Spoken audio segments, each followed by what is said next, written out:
The desert air was already suffocating by the time she stepped off the transport plane. Heat shimmered in waves above the tarmac, bending the horizon into a mirage. She dragged her boots across the dust-crusted ground, the straps of her pack biting into her shoulders. Her eyes, heavy from another sleepless night, carried the dull haze of someone half awake. The others were already assembled, lined up in disciplined silence, like pillars carved from stone. She was late again. The commander stood at the front, his broad frame casting a sharp shadow across the sand. His gaze was steady, unflinching, the kind of look that sliced through excuses before they could be spoken. She felt it land on her like a weight. He didn't need to say anything. The message was clear. Every second in this unit mattered, and she had wasted more than one. Inside the briefing tent, the air smelled of canvas, sweat, and gun oil. Maps stretched across tables, pins marking positions, routes, possible threats. She slid quietly into a chair at the back, her rifle slung low, the butt of it knocking softly against the chair leg. Nobody greeted her. Nobody shifted to make space. The silence was thicker than any words could have been. The team was already settled, their notebooks open, pens poised. They had been ready at dawn, polished and alert. She, on the other hand, looked like she had just crawled out of another life altogether.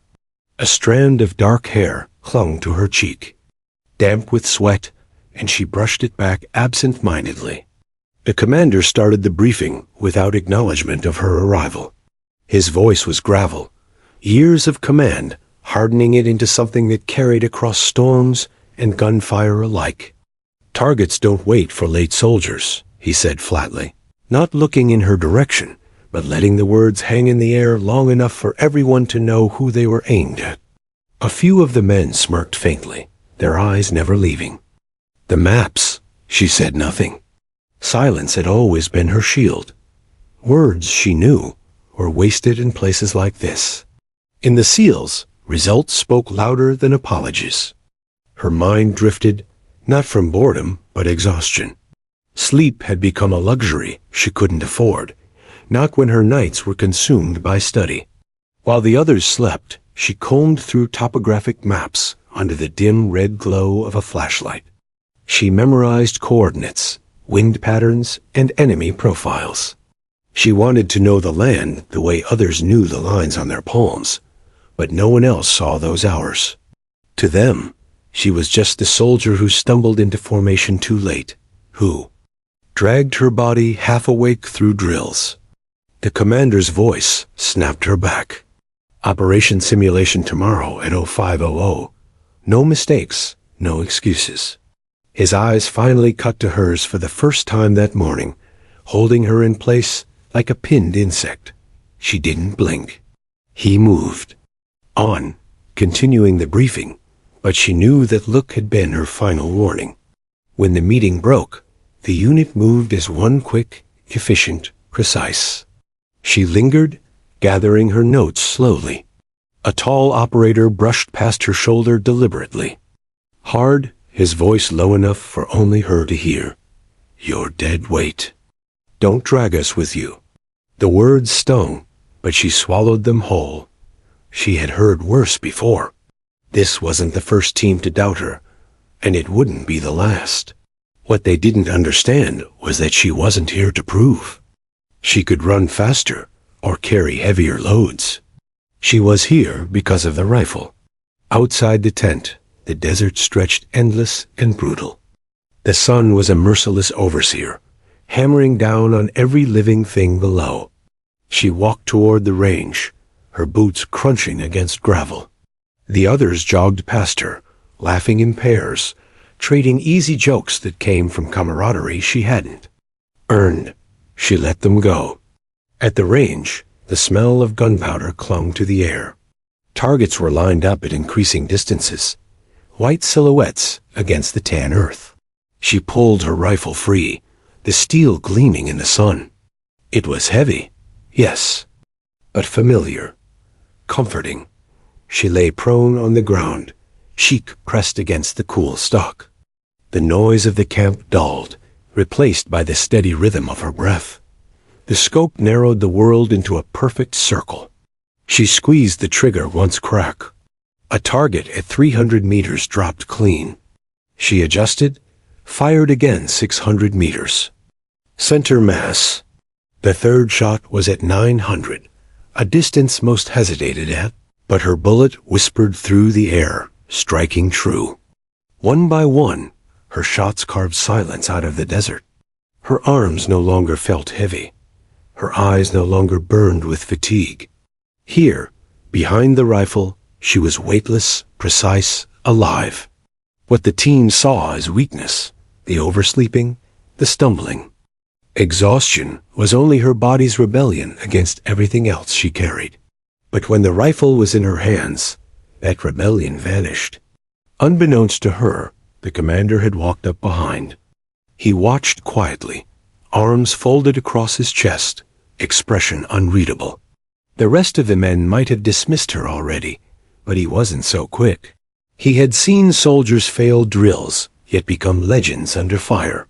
He had also seen flawless operators crumble when the moment mattered. Her last shot cracked across the valley, striking a target beyond 1,000 meters. She lifted her head, hair falling into her eyes, and finally noticed him standing there. Their eyes met briefly. He gave no nod, no word of praise, just turned and walked away. But in that silence, something shifted. Later, in the mess hall, she sat alone at the edge of a table, eating quickly, head bowed. The others filled the room with noise banter, arguments, the scrape of chairs. None of it touched her. She was invisible, by choice. What none of them realized was that invisibility was its own kind of power. Let them underestimate her. Let them think she didn't belong. She chewed her last bite, stood, and slung her rifle back over her shoulder. Tomorrow would be worse.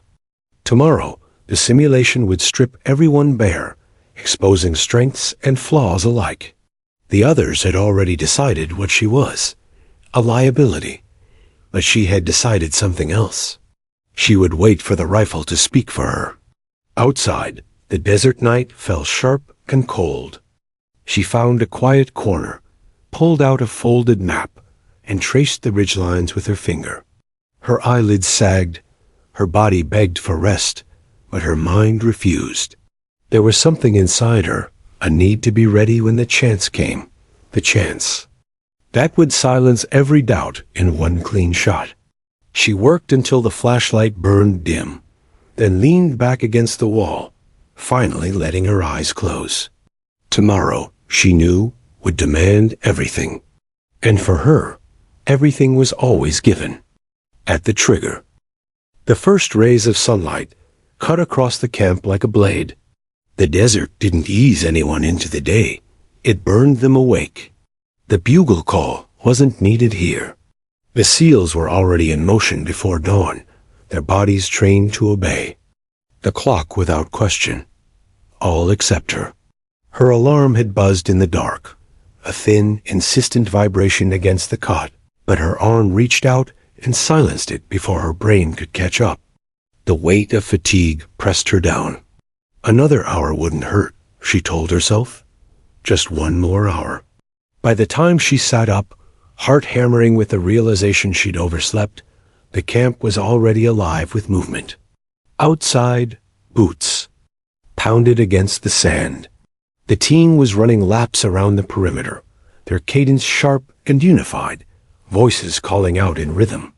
She grabbed her boots, shoving her feet inside and stumbling out into the morning glare. By the time she joined, the others were halfway through their second lap. She pushed her legs to keep pace, but they felt like lead. Sweat pooled at her temples, stinging her eyes, but she pressed forward. The whispers began immediately. Late again, one muttered. She's dead weight, another said under his breath. Loud enough for her to hear? She didn't respond. She never did. Words were wasted here. Every mistake carved itself into memory without needing reminders. After the run came the drills burpees until their arms quivered, push-ups in the dust, weighted sprints that drove sand deep into boots and throats. She lagged behind, chest heaving, vision blurred. Every stumble earned her another glare from the commander, another silent mark against her record. He didn't shout not yet. His silence was worse.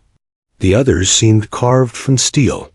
They powered through every set with grit and rhythm, never breaking cadence, never slowing down. To them, she was the weak link, the anchor dragging the city. Team back. Their eyes said it, even when their mouths didn't. Why is she here? But the day didn't end with sweat. It always ended at the range.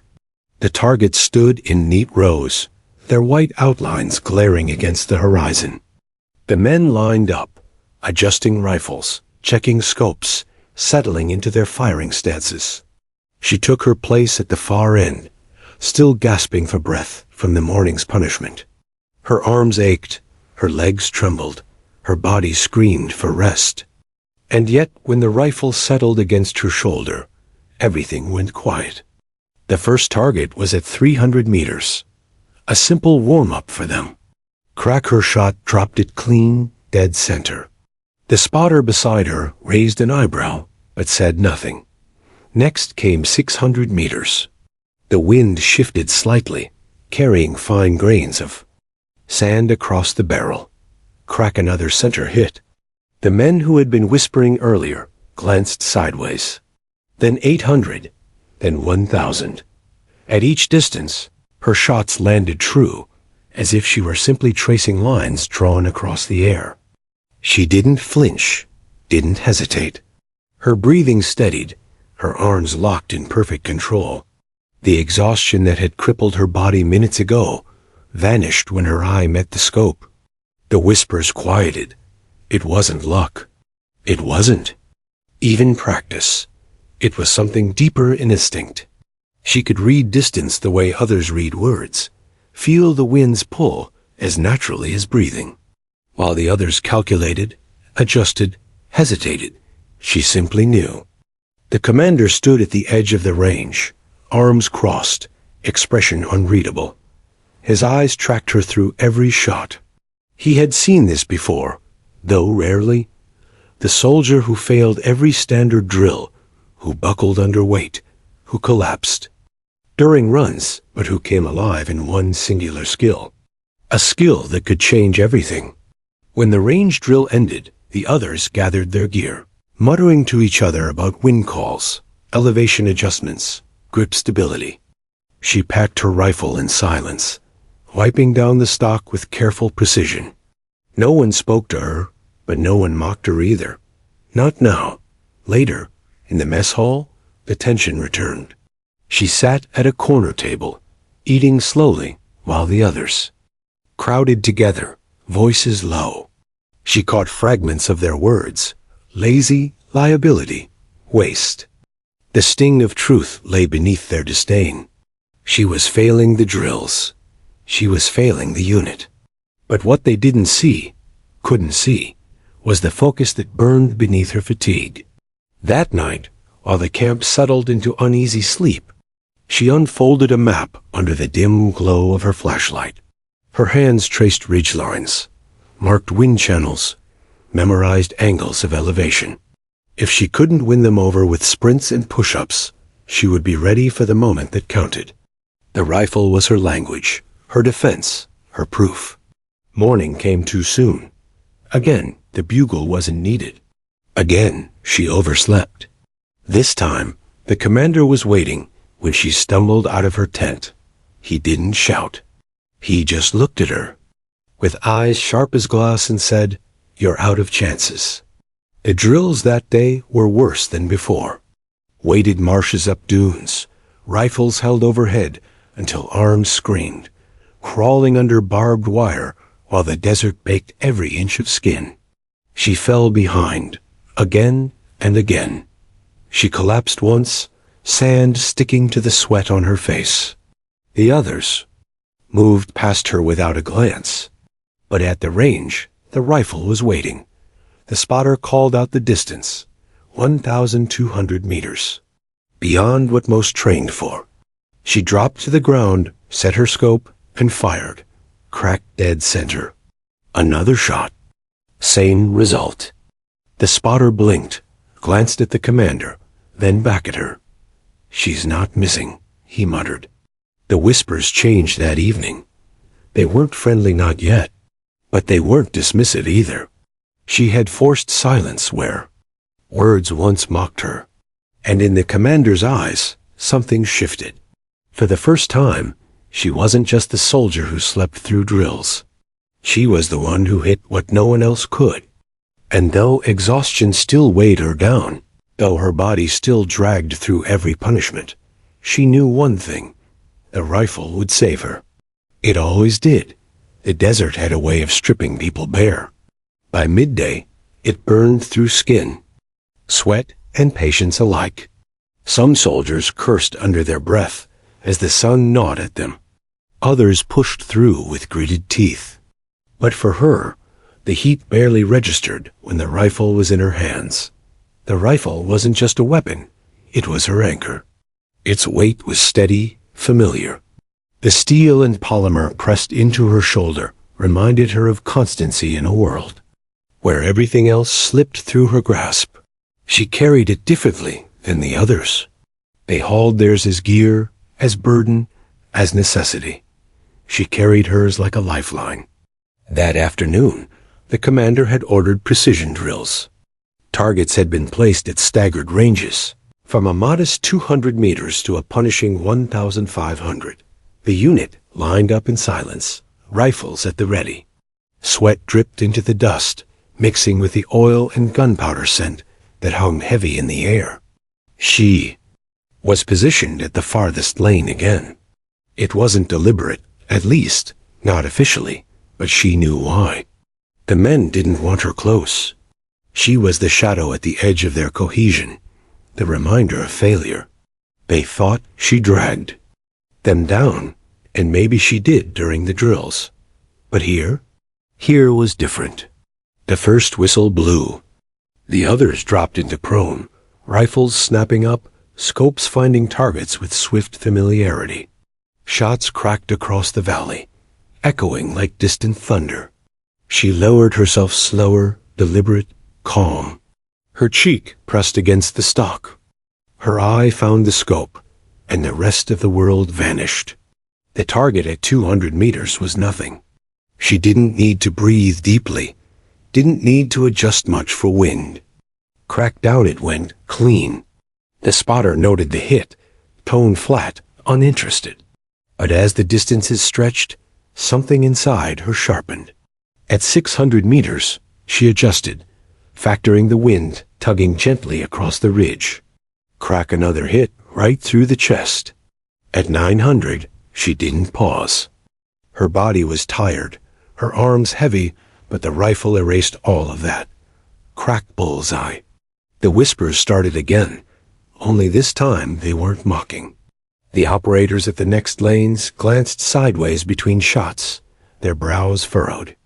They had seen people get lucky once or twice, but this wasn't luck. This was consistency. By the time the target stood at 1,200 meters, the desert wind had picked up, tugging grit into every crease of their uniforms. One man missed left. Another shot dropped short. She adjusted without hesitation, her breathing steady as if she had been born in the wind. Cracked, the target jerked and fell. Dead center. The spotter lowered his binoculars, muttering under his breath. That's not supposed to be possible on the first try. At the far end, the commander stood with arms folded, his eyes locked on her. His face revealed nothing, but the tilt of his head betrayed interest. He had been watching her longer than the rest, weighing her failures against her skill. Discipline mattered in his world. It was the backbone of survival. But every so often, someone came along who rewrote the rules. She finished the drill with another flawless hit at 1,500 meters, dust rising around the distant target as it collapsed. Her finger lingered on the trigger, her breathing calm, her mind clear. When she finally sat up, brushing sand from her uniform, the silence was heavy. For a moment, no one spoke. The other men busied themselves with clearing their rifles, muttering half-hearted curses at missed shots, avoiding her gaze. Respect hadn't arrived, not yet, but doubt had shifted into something closer to curiosity. Later, in the shade of the tents, she sat cross-legged with her rifle across her lap, cleaning it with the same precision she gave her shots. She ran the cloth down the barrel, checked the chamber, adjusted the scope. Every movement was careful, almost reverent. To her, the rifle wasn't just steel and optics. It was the one place where everything else, her exhaustion, her failures, her isolation, ceased to matter. She didn't think of herself as strong, or even capable, in most areas. She knew she lagged. She knew she was the slowest on the runs, the weakest in the push-ups, the one who drew the commander's ire more than anyone else. But the rifle made all of that irrelevant. Some nights, when the others were asleep, she took it apart in silence, laying each piece carefully on her bunk. She studied every spring, every pin, memorizing their place the way a pianist memorizes keys. Reassembling it was ritual, a meditation that steadied her. The men mocked her isolation, whispering about her as they passed. "She's obsessed," they said. "It's all she's got." They weren't wrong. It was all she had. And in her mind, it was enough. The commander, however, wasn't dismissing it so quickly. That evening, he called his second-in-command aside. Their conversation carried low but sharp, words she couldn't make out. Still, she caught enough from their expressions. The commander wasn't ready to cut her loose. Not yet. During dinner, she sat alone again, eating quietly. Across the room, the team laughed at a shared joke, the camaraderie loud and uncheckable. She didn't look at them. She didn't need to. Her hands rested on the table, fingers unconsciously tracing the outline of a trigger in the air. She thought about the day's shots, replaying each in her mind. The way the scope settled, the wind shifted, the bullet whispered through space. For her, each shot was a story, and every story ended the same, precise, final, undeniable. That night, as the camp darkened and silence stretched across the desert, she lay awake staring at the tent ceiling. Her body ached, bruises throbbed, and her muscles screamed from another day of punishment. But her mind was alive, sharper than it had been all day. She could still feel the rifle in her hands, steady and sure. In that moment, she understood something she hadn't dared admit before. She didn't need to be good at everything. She only needed to be unstoppable at one thing. And in the SEALs, sometimes, that was enough. She closed her eyes, exhaustion finally dragging her under. Tomorrow, she knew, the drills would start again. She would stumble, lag, maybe even collapse. The whispers would return. The commander's eyes would harden. But when the rifle came into her hands, all of it would fall silent again. And she was willing to endure every failure, every insult, every bruise, just to reach that silence. Asterisk, the desert didn't forgive weakness. By dawn, the heat was already rising, stretching across the sand like an invisible fire. The march had begun before the sun cleared the horizon, and it promised to last all day. She adjusted the straps of her pack, already digging into her shoulders. The weight felt twice as heavy as it should have, though she knew everyone carried. The same load gear, water, ammunition, survival equipment. To them, it was a challenge. To her, it felt like a mountain strapped to her back. The team moved in silence, boots crunching in rhythm, their shadows long and sharp across the sand. They walked with practiced ease, conserving energy, each one a machine honed by years of discipline. She, however, trailed. Every step was a battle, every dune a punishment. Sweat soaked her uniform, darkening the fabric. Her breaths came ragged, shallow. The commander's gaze swept over the line now and then. He didn't call her out yet, but she knew he saw her faltering. Everyone did. Hours dragged on. The desert was endless, ridges and valleys repeating like a cruel mirage. The sun burned hotter, the air heavier. Her legs shook, her shoulders screamed under the pack, and more than once she stumbled. Each time, she caught herself just before falling, but the glances from the men around her cut deeper than the heat. Disdain, annoyance, and worst of all, confirmation of what they already believed. She didn't belong. By midday, her throat was raw, her lips cracked. She sipped from her canteen sparingly, knowing water was as valuable as ammunition here.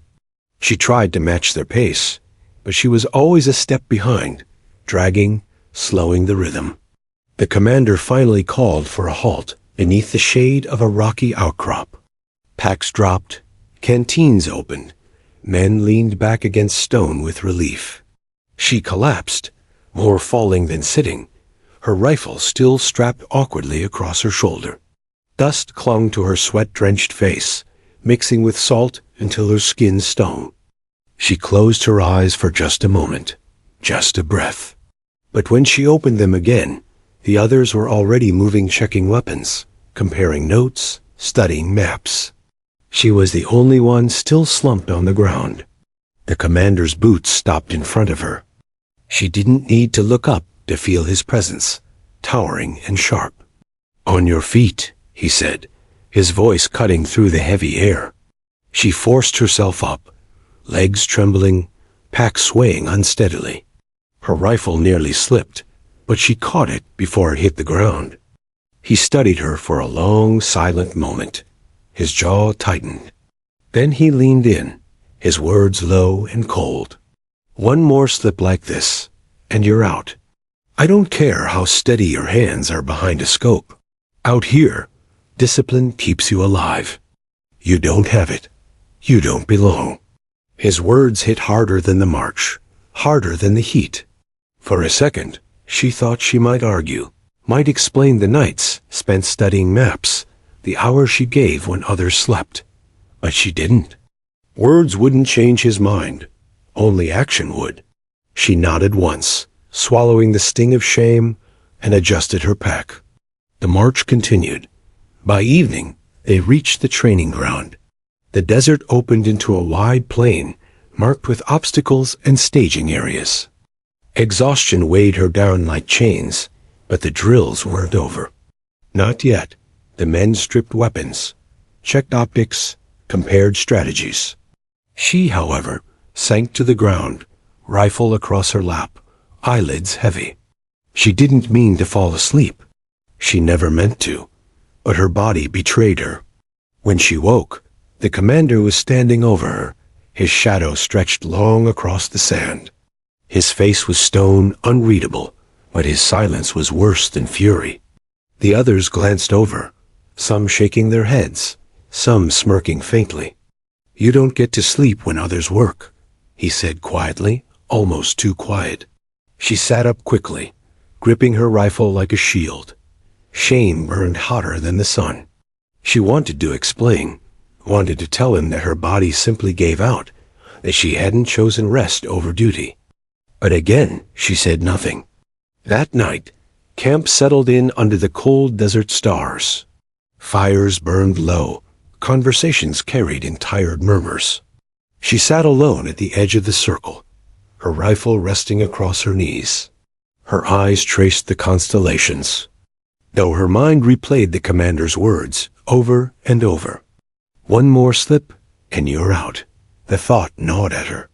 She had failed the march, failed the drills, and now even sleep had betrayed her in front of them all. But then her fingers curled around the rifle stock, and the weight steadied her. This was what she had. This was what she trusted. The rifle didn't care how slow she ran, how heavy her pack felt, or how often her body failed her. It cared only for her aim, her breath, her control. And in that, she was unbreakable. She pulled out her cleaning kit and began working through the weapon, piece by piece. The men nearby laughed softly at some shared memory. She ignored them. The quiet rhythm of metal and cloth, her only companion. By the time she reassembled the rifle, her exhaustion had dulled into something calmer. She lay back on the sand, the weapon by her side, and stared up at the stars again. She knew the commander had been serious. She had no more chances left. Tomorrow could be the end of her time here. But she also knew something else. If the rifle was called on, if the moment came where only a shot mattered, none of them, not even the commander, would doubt her again. She closed her eyes, the desert silence wrapping around her like a shroud. Her body was breaking. But her hands, her aim, her instinct, those were still intact. And she promised herself, as sleep finally pulled her under, that when the time came, she would prove it. The desert was still cloaked in night when the alarm ripped through camp. Harsh, metallic, urgent. Operators stirred instantly, instinct dragging them out of their bunks before thought could catch up. Boots slammed against dirt, rifles slung. Across backs, gear collected in seconds. In the special operations world, hesitation was a luxury no one could afford. She blinked awake slower than the rest, heart hammering, pulse still heavy with fatigue. The room spun for a moment as she sat up, but the adrenaline in the air snapped her into motion. She pulled on her boots, tightened her vest, grabbed her rifle, and followed the rush outside. The commander stood at the center of the chaos, calm amid the storm, voice sharp and clipped. High-value target, convoy moving at dawn. 3 clicks. Out, heading east. Intel confirms this is the one we've been waiting for. No second chances. The words cut through the operators like ice water. A high-value target was never just another name on a list. These were the men who shifted wars, who commanded networks, who left blood trails in their wake. Taking one down wasn't just a mission, it was a statement. Maps unfolded under red flashlights, fingers tracing ridgelines and approach routes. Spotters adjusted their scopes, muttering about wind direction and elevation angles. Radios buzzed, with chatter, coded and sharp. She stood on the edge of the circle, rifle in hand, silent. The others barely glanced at her. To them, she was still a question mark, a shadow at the margins. But in her chest, something stirred. 3 clicks, 3,200 meters. Beyond the limits of most rifles, beyond the limits of most shooters, but not beyond hers. The convoy appeared as the first pale light of dawn spilled across the horizon. From the ridge, they could see dust trails twisting upward, vehicles snaking through the valley below. Engines rumbled faintly in the distance, carried by the thin desert air. Positions, the commander barked. The unit fanned out along the ridge, each man dropping into place, scopes trained on the convoy. Spotters called out bearings, adjusting. For wind, calculating ranges. Numbers whispered through radios. Distances, angles, corrections. 3,200 meters. One of the spotters said finally, voice edged with disbelief. A murmur ran through the men. 3,200. At that distance, even the Earth's curve worked against you. Bullets slowed, drifted, fell. It was the kind of shot that existed more in legends than in reality. The commander didn't hesitate. His voice snapped across comms, iron hard. We don't get to choose the distance. That's the shot. Make it happen. Silence followed. No one volunteered. No one moved. The operators were good exceptional. Even but 3,200 meters wasn't just difficult. It was nearly impossible. Then the commander's eyes cut toward her. For a moment, the world stilled. The others glanced at her too, some with doubt, some with outright contempt. The woman who lagged in marshes, who collapsed under weight, who slept through drills, she was the one they expected to do what none of them dared. Her fingers tightened on the rifle. She didn't flinch under their stares. The weight of the moment settled on her shoulders, heavier than any pack she'd carried, but it didn't bend her. This was the moment she had been waiting for. The spotter crouched beside her, adjusting his glass. Wind's tricky. You'll need to hold high real high. Bullet drops insane at this range. His voice carried doubt, but also a sliver of reluctant respect. He wouldn't have wasted the words if he thought she had no chance.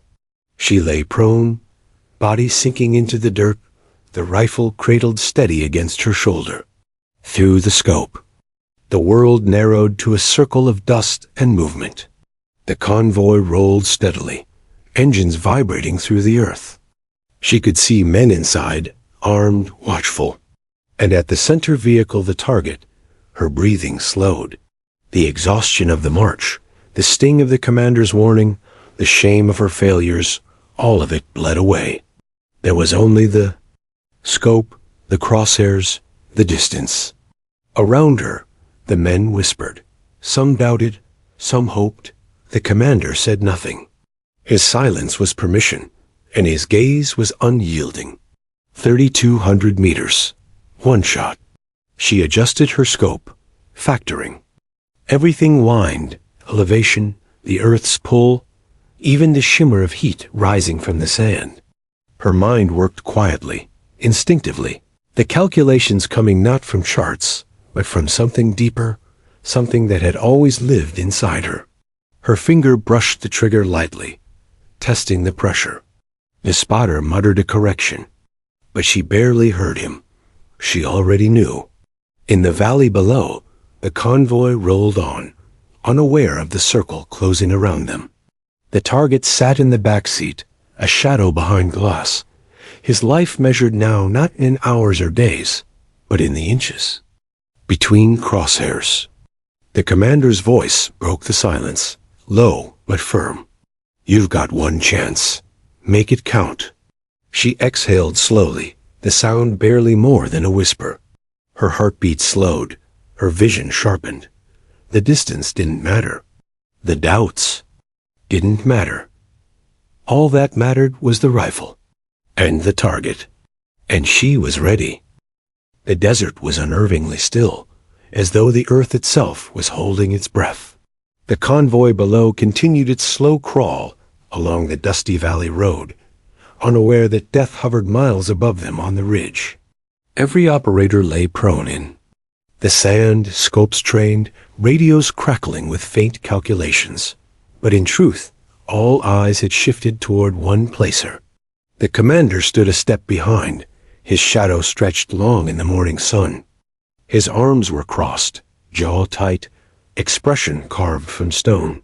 He had given countless orders in his career, some routine, some impossible. But this one carried an edge even he couldn't ignore. He leaned forward, his voice sharp and final. Take the kill shot at 3,200 meters now. The words hit harder than the desert wind. Radios went silent. No one else moved. The air seemed to thicken, pressing against their chests. She didn't flinch, not this time. Her cheek was welded to the rifle stock, her eye locked behind the scope. The world beyond that circle no longer existed. Only the dust trail, the convoy, the blurred figure in the middle vehicle. The spotter beside her muttered, almost disbelieving, 3-2-0-0. Crosswind at 9 knots. Hold 3 feet high, 12 feet left.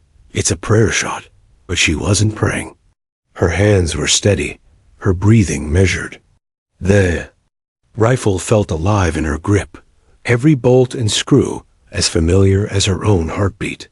For months she had been a shadow among these men, stumbling, faltering, collapsing. But here she was sovereign. The commander's order still echoed in her head. Now, she inhaled deeply.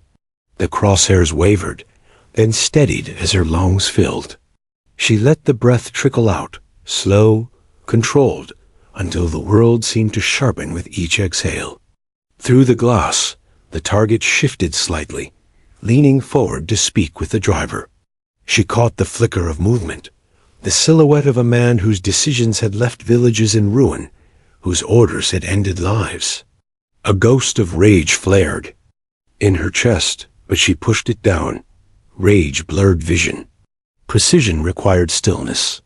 Her finger hovered on the trigger, barely kissing the curved metal. She knew the weight, the resistance, the precise moment it would break. She had practiced it thousands of times, in deserts, in forests, in silent ranges under red light. Every repetition had led to this 1 second. Around her, whispers rose. Too far. Bullet'll drop. Winds all over the place. But she tuned them out. She thought of nothing but the math her body knew instinctively. The arc of the bullet, the seconds it would spend in flight, the way the earth itself bent beneath it. She didn't need equations. Her mind drew them like lines across the valley, invisible threads pulling her crosshairs to destiny. The commander watched her closely, expression unreadable. Inside, though, even he felt the tension clawing at him. This wasn't just a mission, it was a test of whether his gamble on her, the outsider, the straggler, had been worth the pain. Her breathing slowed again. Her heart cinched with the desert silence. The shot existed in her mind before her finger even moved. And then she squeezed. The rifle bucked softly into her shoulder.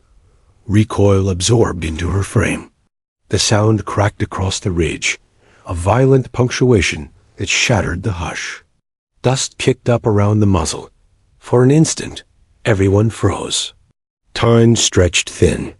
Through the scope, she tracked the round's invisible path in her mind, watching it cut across miles of desert, through crosswinds and heat haze, arcing downward as gravity claimed it. Seconds passed, long and merciless. Then impact. The middle. Vehicle jolted, glass shattered. Chaos erupted. The target's silhouette jerked violently, slumping against the seat. The convoy swerved, brakes screeching, soldiers spilling out in panic. Dust clouds swallowed the scene as shouts echoed faintly up the valley.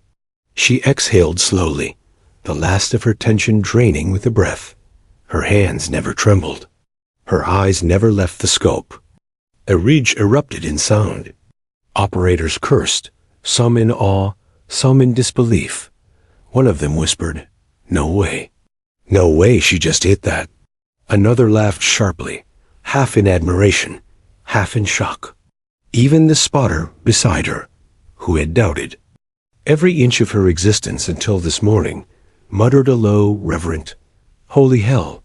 Only the commander remained silent. He stared down at the convoy, binoculars raised, confirming what they all already knew. When he finally lowered them, his face was still unreadable, but his eyes, for the first time, held something new. Respect. He crouched beside her, voice low enough for only her to hear. "You just changed the game." Her lips curved into the faintest smile, though her eyes stayed on the scope. She didn't need praise. She didn't need acknowledgement. The shot had spoken louder than anything she could say. But deep inside, beneath layers of exhaustion, shame, and doubt, a spark caught flame. For the first time since stepping into this brutal world, she felt like she belonged.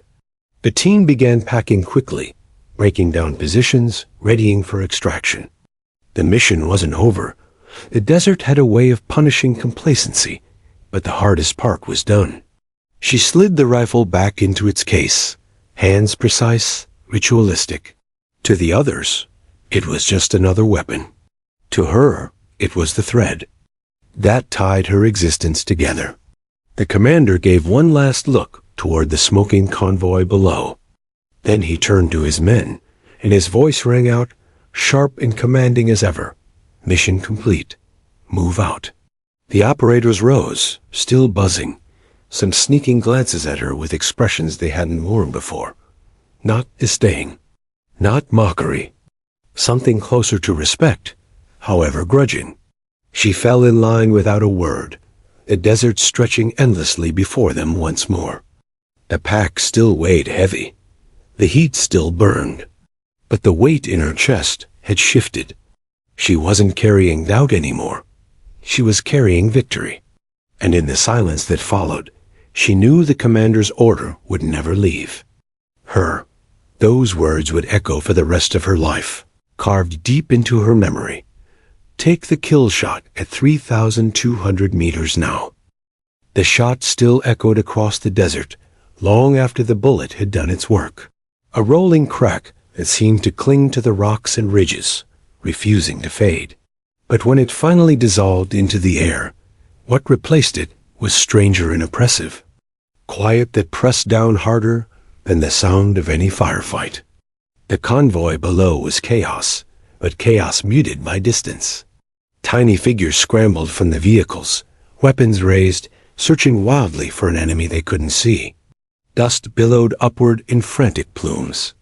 Shouts carried faintly, broken by the wind, too distant to form words. The target's vehicle lay skewed across the dirt road, its windshield spider-webbed, a door half open. And within that door, slumped and motionless, was the man they had come for. She kept her eye pressed to the scope, long after the others had looked away. Her breath fogged faintly against the lens, though the desert heat burned around her. She tracked each movement below, the guards dragging the lifeless body from the back seat, the frantic attempts to shield him, the helpless gestures that betrayed what they all knew. It was over. Her finger still rested against the trigger guard, not from hesitation, but from habit. Pulling away felt too final, too much like an admission that it was done. The spotter beside her finally whispered, almost reluctantly, confirmed. Target neutralized. His voice held none of the disbelief it had before, only certainty. The team stirred, some exhaling hard, some muttering curses under their breath. One laughed softly, shaking his head as though he couldn't believe what his own eyes told him, but she stayed silent. For months she had dreamed of this moment, not the kill, not the target, but the chance to prove herself, to silence the voices that doubted, that dismissed, that told her she didn't belong. And yet, as she lay there, eyes still on the wreckage 3 kilometers away, what filled her wasn't triumph. It was a strange hollowness. At this distance, death was abstract. She couldn't see his eyes. She couldn't hear his last breath. There was no spray of blood, no collapse of flesh against the earth. Just a silhouette slumping forward in a vehicle, a shape collapsing into stillness. Clean, remote, almost surgical. And yet it was real. A man had lived, and now he didn't, because her finger had tightened on a strip of metal. The commander crouched behind her, binoculars still in hand. He studied her, not the convoy. His gaze lingered, searching for a flicker of fear, of regret, of weakness, but her face was unreadable.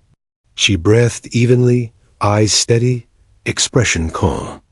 He leaned close enough that his words were only for her. That's the kind of shot they'll tell stories about. She didn't answer. Her cheek finally lifted from the rifle stock. Slowly, almost reverently, she eased the weapon down, her hands moving with the care of someone handling something sacred.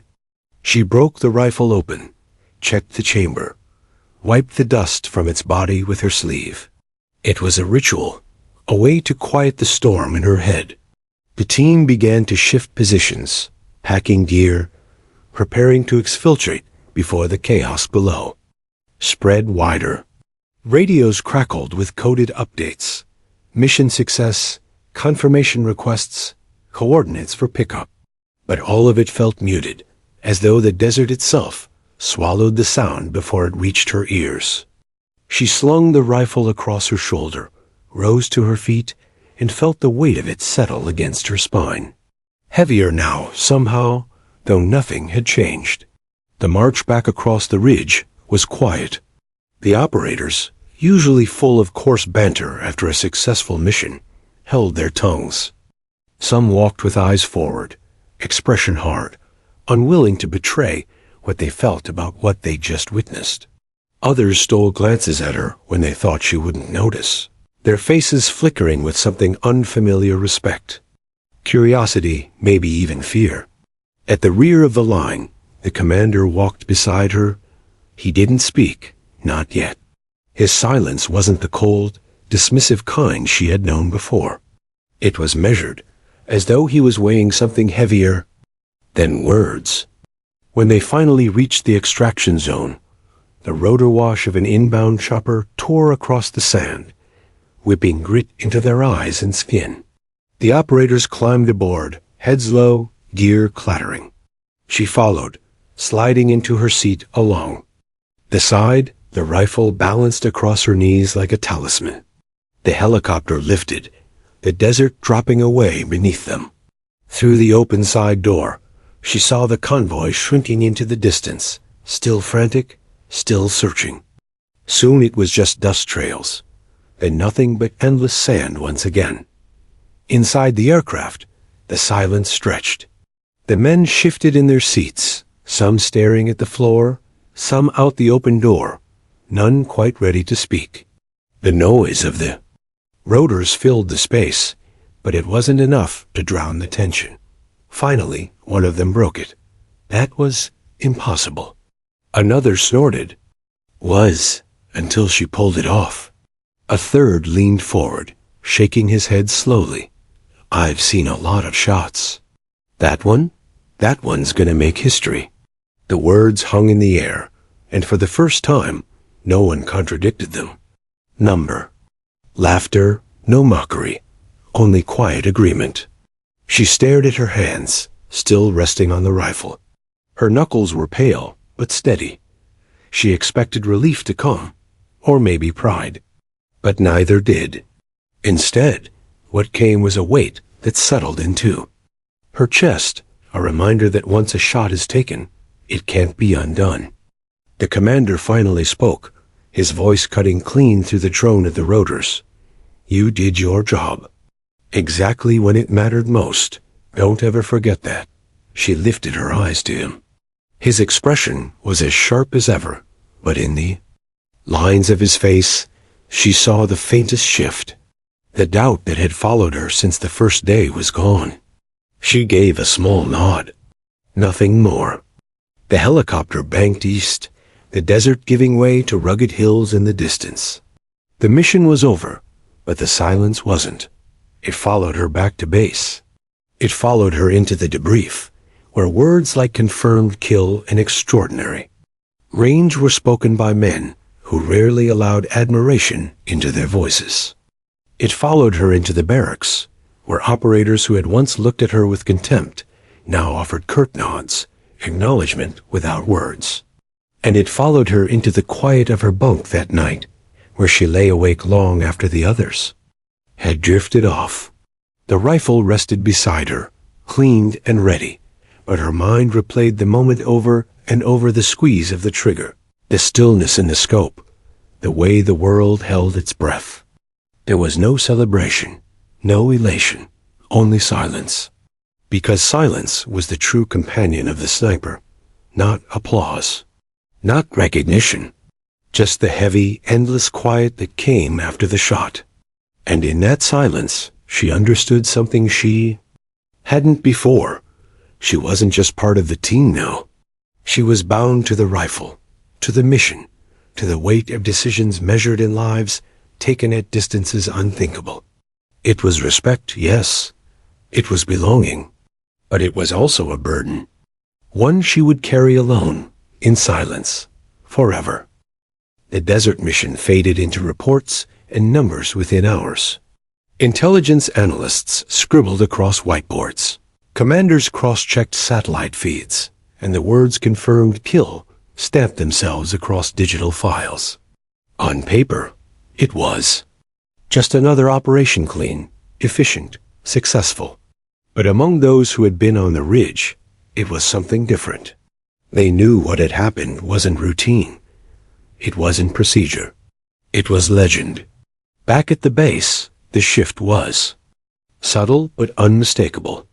Men who once looked through her as if she were a ghost now nodded when she passed. Some still didn't speak, but silence no longer dripped with dismissal. It carried acknowledgement. In the chow hall, tables that once turned away now left space open. In the barracks, conversations that once ended when she entered now continued.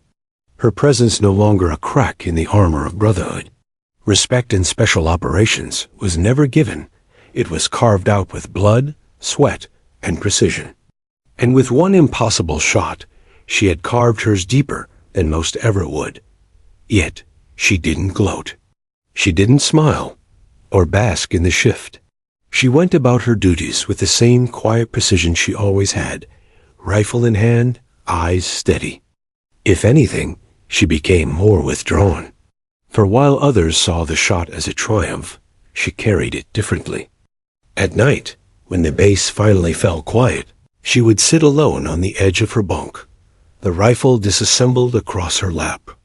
She cleaned it piece by piece, slower than necessary, letting the rhythm soothe her. She didn't think of the accolades or the whispers. She thought of the silence that followed, the stillness that would forever cling to her memory.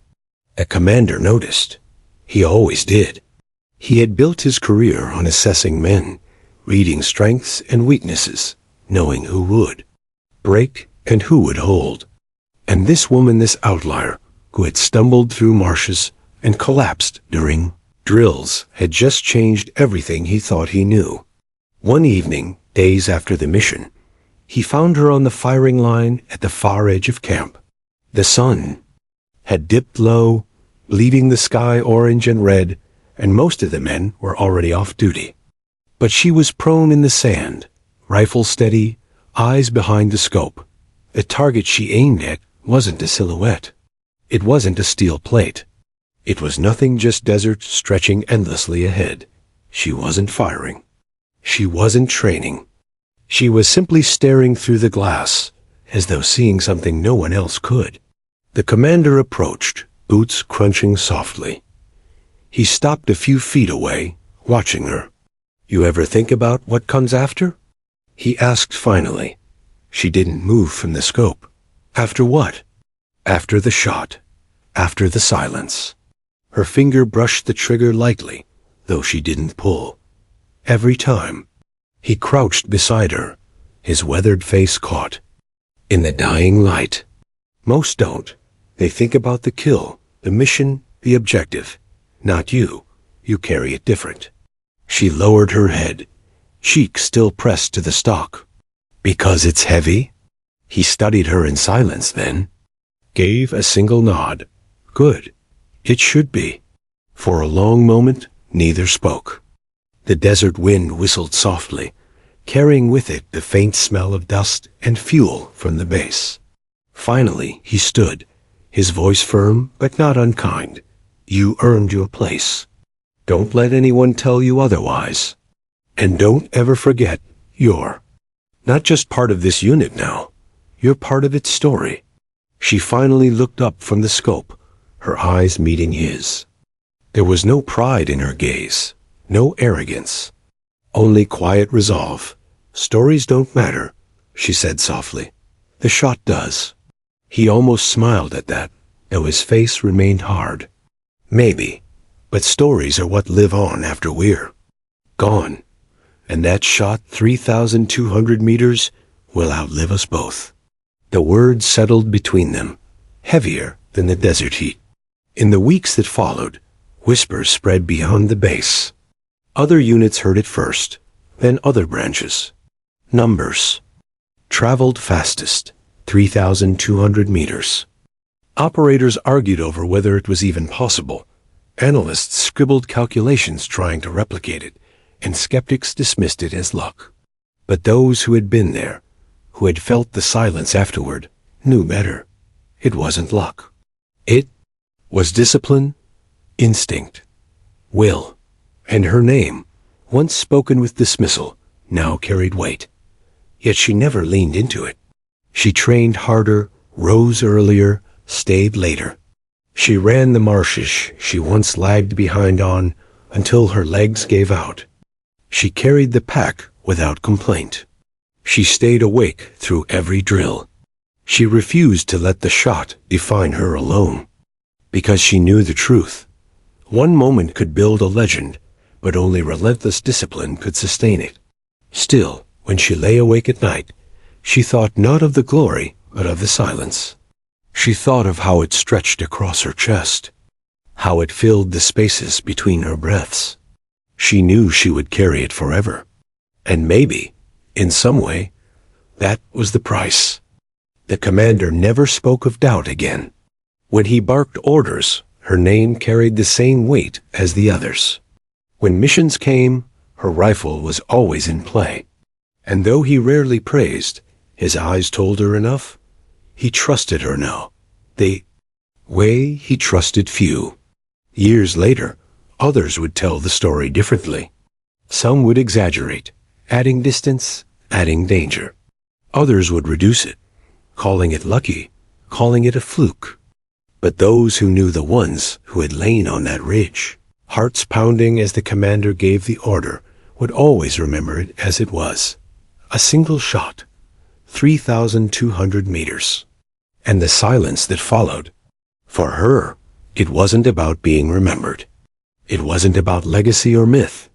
It was about the rifle in her hands, the discipline in her breath, the impossible distance she had bridged in one steady squeeze. But whether she wanted it or not, the story grew. And in the quiet corners of every briefing room, in the whispers of young operators still chasing their first kill, her name was spoken with something approaching reverence. Not because she had been flawless, not because she had never stumbled, but because when it mattered most, when the mission hinged on the impossible, she had answered with a single shot that carried further than anyone thought possible. The commander's words proved true. The shot would outlive them both. And though she would never admit it, though she carried the silence as her truest companion, somewhere deep inside she knew her place in the story of the unit, of the war, of the United States itself had been carved forever into that desert ridge. Not by chance, not by luck, by the legacy of a shot.